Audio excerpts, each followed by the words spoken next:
الشیطان الرجیم بسم اللہ الرحمن الرحیم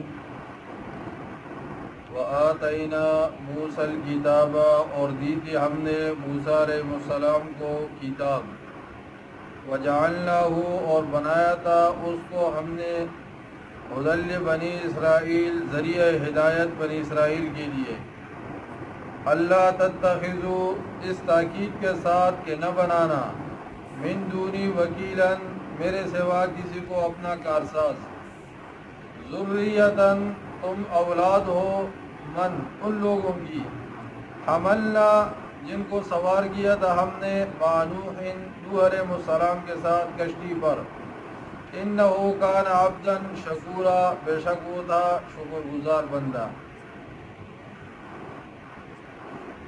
سورہ بنی اسرائیل کے بارے میں بتایا تھا کہ اس سورت کے اندر بنی اسرائیل کا ذکر ہے، اس لیے اس کا نام سورہ بنی اسرائیل رکھا گیا۔ اور اس سے پچھلے درس کے اندر معراج کے حوالے سے بات ہوئی تھی کہ امام الانبیاء علیہ السلام کیسے وہاں سے گئے مسیر اقصی تک اور پھر وہاں سے آسمانوں پر، حتیٰ کہ امام ابن کثیر رحمہ اللہ نے لکھا ہے کہ امام الانبیاء علیہ السلام کا گزر ایک جگہ سے ہوا تو آپ نے رائحۃ طیبۃ بڑی عالیشان خوشبو آپ نے محسوس کی۔ آپ نے فرمایا جبریل یہ خوشبو کیوں آ رہی ہے؟ تو آپ کو بتایا گیا کہ فرعون کی بیٹی کی خادمہ جہاں ان کا راگ دفن ہے وہاں سے خوشبو آ رہی ہے۔ فرعون کی بیٹی کے گھر کے اندر ایک خادمہ تھی، اس سے ایک دفعہ کنگھی گر گئی تو اس نے بسم اللہ الرحمن الرحیم پڑھ کر اس کو اٹھایا۔ فرعون کی بیٹی نے کہا کیا تم میرے باپ کے علاوہ کسی اور کو رب مانتی ہو؟ اس نے کہا اللہ تو وہ ہے جس نے مجھے پیدا کیا ہے، آپ کو پیدا کیا، فرعون تو رب نہیں ہے، رب تو کوئی اور ذات ہے۔ اس نے جا کر باپ کو بتایا۔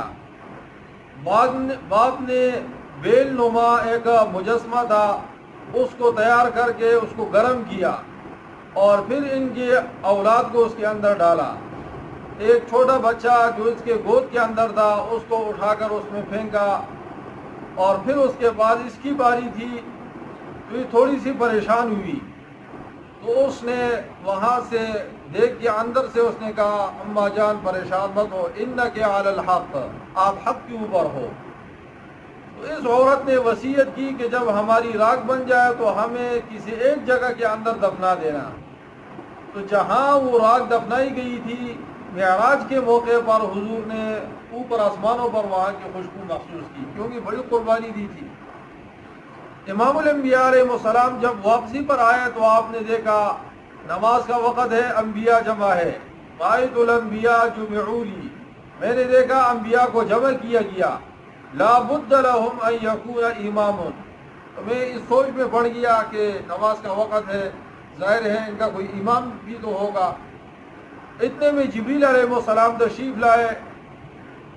میں اسی سوچ کے اندر تھا کہ آج تو آدم علیہ السلام بھی یہاں پر ہے جو تمام انسانیت کے باپ ہے، آج اس کے پیچھے نماز پڑھیں گے۔ جد الانبیاء ابراہیم علیہ السلام بھی ہے جس کی اولاد میں 4000 انبیاء مبعوث کیے گئے ہیں، اس کے پیچھے نماز پڑھیں گے۔ میں یہ سوچ رہا تھا کہ جبریل تشریف لائے اور انہوں نے میرا ہاتھ پکڑ کر مجھے مصلی پر کھڑا کیا، فأممتہم، میں نے ان کو نماز پڑھائی۔ آپ جہاں پر خاتم النبیین ہے تو وہاں آپ امام الانبیاء بھی ہے، آپ تمام انبیاء کے امام بھی ہے۔ امام الانبیاء علیہ السلام جب نماز سے فارغ ہوئے تو آپ نے چہرہ تمام انبیاء کی طرف کر کے ان سے ایک سوال پوچھا، لماذا بعثتم، تمہارا دنیا میں آنے کا مقصد کیا تھا، کیوں دنیا میں آئے تھے؟ تو سب انبیاء نے مل کر جواب دیا، بعثنا بالمسألۃ التوحید، اللہ نے ہمیں مسئلہ توحید سمجھانے کے لیے دنیا کے اندر مبعوث فرمایا ہے، مسئلہ توحید۔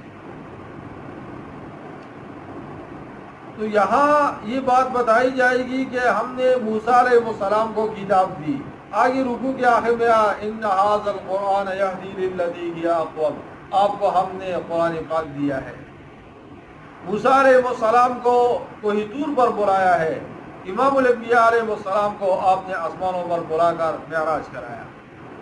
یہاں یہ بات ذہن میں رکھے کہ امام الانبیاء علیہ السلام اور موسیٰ علیہ السلام کے دعوت کے اندر بہت زیادہ مشابہت ہے. التشابہ بین امام الانبیاء و بین موسیٰ علیہ السلام، موسیٰ علیہ السلام اور ان کے درمیان بہت ساری مشابہتیں ہیں. لیکن بعض لوگ جو ہے ہمارے خطباء وہ موسیٰ علیہ السلام کو اور امام الانبیاء علیہ السلام کو مد مقابل میں کھڑا کرتے ہیں. جب امام الانبیاء علیہ السلام کی شان بیان کرتے ہیں تو کہتے ہیں آپ کو اللہ نے بغیر جوتوں کے آسمان پر بلایا، اور موسیٰ علیہ السلام کو اللہ نے کہا کوئی دور پر جو ہے نا وہ آپ آ جاؤ، جوتے اتار کر آؤ، اور حضور کو اللہ نے جوتوں سمیت آسمانوں پر بلایا. انبیاء کو جب بھی پیغمبر کی شان بیان کرنی ہو، کسی بھی پیغمبر کی، اور خاص کر امام الانبیاء علیہ السلام نے فرمایا لا تفضلونی علی الانبیاء، مجھے انبیاء پر فضیلت مت دو، حالانکہ فضیلت تو ہے انبیاء کے اندر. یہ جو آپ نے ارشاد فرمایا اس کا مطلب یہ ہے کہ مجھے دوسرے پیغمبر کے مد مقابل کھڑا کر کے فضیلت مت دو، کیونکہ اس میں دوسرے پیغمبر کی توہین کا پہلو جو ہے وہ نکل آتا ہے. اور آپ نے فرمایا نحن احق بموسیٰ، ہم موسیٰ علیہ السلام کے زیادہ حقدار ہیں. وَآتَيْنَا مُوسَى الْكِتَابَ، اور دی تھی ہم نے موسیٰ علیہ السلام کو بھی کتاب، تورات دی تھی. موسیٰ علیہ السلام کو کیا دی تھی؟ تورات. وَجَعَلْنَاهُ هُدًى لِبَنِي إِسْرَائِيلَ، اور بنایا تھا اس کتاب کو ذریعہ ہدایت بنی اسرائیل کے لیے، بنی اسرائیل کی. اور کتابوں میں آتا ہے کہ ان لوگوں کی ڈبل فضیلت ہے جو موسیٰ علیہ السلام پر ایمان لایا ہو اور بعد میں کسی اور پیغمبر ان کی موجودگی میں آ جائے اور وہ اس پر بھی ایمان لے آئے، ان کو ڈبل فضیلت حاصل ہے. امام الانبیاء علیہ السلام پر جو لوگ ایمان لائے ہیں اگر وہ بنی اسرائیل میں سے ہو تو ان کو ڈبل فضیلت حاصل ہے. اور گوشتو بابا جی ہمارے ہاں ایک بڑے عالم گزرے ہیں، تو وہ اپنی کتاب میں لکھتے ہیں کہ میں اس سوچ میں تھا کہ ہم کس کی اولاد ہے، یہ جو پٹھان ہے یہ کس کی اولاد ہے. تو کہا کہ مجھے کشف کے طور پر اللہ نے یہ بات میرے دل کے اندر القاء کی، اور کشف کے طور پر مجھے معلوم ہوا کہ مجھے بتایا گیا انت رجل من بنی اسرائیل، آپ بنی اسرائیل میں سے، آپ بنی اسرائیل میں سے. یہ ڈبل فضیلت ہے. اللہ تتخذوا من دونی وکیلا، اس تاکید کے ساتھ کہ نہ بنانا تم میرے سوا کسی کو اپنا کارساز. یہ تورات کے اندر بھی یہ بات تھی کہ میرے ساتھ شریک نہ ٹھہرانا، کارساز کسی اور کو نہ بنانا. قرآن میں جا بجا توحید کا ذکر آیا ہے، شرک کا رد آیا ہے. انہوں نے صرف ایک قبر کی پیچھے جو ہے نا ڈنڈا اٹھایا ہے، قبر سے کچھ نہیں ہوتا، قبر سے کچھ نہیں ہوتا. ہر جگہ کے حساب سے توحید بیان کریں گے. آپ اسلام آباد چلے جاؤ، وہاں کہو کہ قبر سے کچھ نہیں ہوتا، قبروں کے پاس نہ جایا کرو. وہاں کے لوگ اور عورتیں کہتے ہیں ہمیں قبر سے ویسے بھی نفرت ہے، یہ مولوی پاگل ہے یہاں قبروں کا بیان کرتے ہیں. وہاں یہ توحید بیان کرو. ان الحکم الا للہ، آرڈر صرف اللہ کا چلے گا، امریکہ کا آرڈر نہیں چلے گا، وائٹ ہاؤس کا آرڈر نہیں چلے گا، آرڈر صرف اللہ کا چلے گا. یہ ذرا وہاں پر یہ توحید بیان کرو، پھر دیکھو کیسی طبیعت صاف ہوگی. اور جہاں پر لوگ قبروں کے شرک کے اندر مبتلا ہو وہاں پھر وہ شرک جو ہے وہ بیان کریں. ذریتن، تم اولاد ہو، بنی اسرائیل تم اولاد ہو. من حملنا مع نوح، ان لوگوں کی جنہیں سوار کیا تھا ہم نے نوح علیہ السلام کے ساتھ کشتی پر. یعنی تم تو نوح علیہ السلام کے زمانے میں جو لوگ کشتی پر سوار ہوئے تھے مسلمان، ان کی اولاد چلے آ رہے ہو.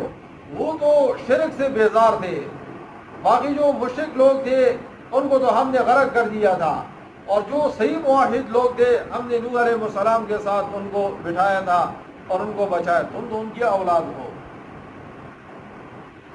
انہو کان عبدا شکورا، بے شک وہ تھا شکر گزار بندہ. نوح علیہ السلام شکر گزار بندہ تھا. اسے حدیث میں آتا ہے کہ جب قیامت والے دن حساب کتاب شروع نہیں ہوگا تو سارے لوگ نوح علیہ السلام کی طرف آئیں گے اور کہیں گے انک اول الرسل، آپ رسولوں میں سے پہلے رسول ہے جس کو اللہ نے زمین کی طرف مبعوث فرمایا، اور فرمایا وسماک اللہ عبدا شکورا، اللہ نے آپ کا نام جو ہے وہ عبدا شکورا رکھا، یہ جو قرآن میں بیان ہوا، تو آپ ہمارے حق میں شفاعت کریں۔ وہ فرمائیں گے کہ میں اس حقدار نہیں ہوں، آپ کسی اور کے پاس چلے جائیں۔ تو آپ پہلے رسول زمین کی طرف مبعوث ہوئے، پہلے پیغمبر اور رسول تو آدم علیہ السلام تھے۔ ان کو اول الرسل اس لیے کہا کہ نوح علیہ السلام کے زمانے میں تقریباً ساری انسانیت غرق ہوئی تھی، صرف جو لوگ بچ گئے تھے تو آگے نسل اس سے پھر چلی ہے، اس لیے ان کو کہا اول الرسل۔ اور یہ پہلے پیغمبر تھے جس کے دور کے اندر شرک شروع ہوا تھا، اور پھر آپ نے شرک کا رد کیا تو نتیجے میں آپ کو مار پڑی ہے، آپ کی مخالفت ہوئی ہے۔ اس سے پہلے جتنے انبیاء آئے ہیں کسی پیغمبر کی مخالفت نہیں ہوئی۔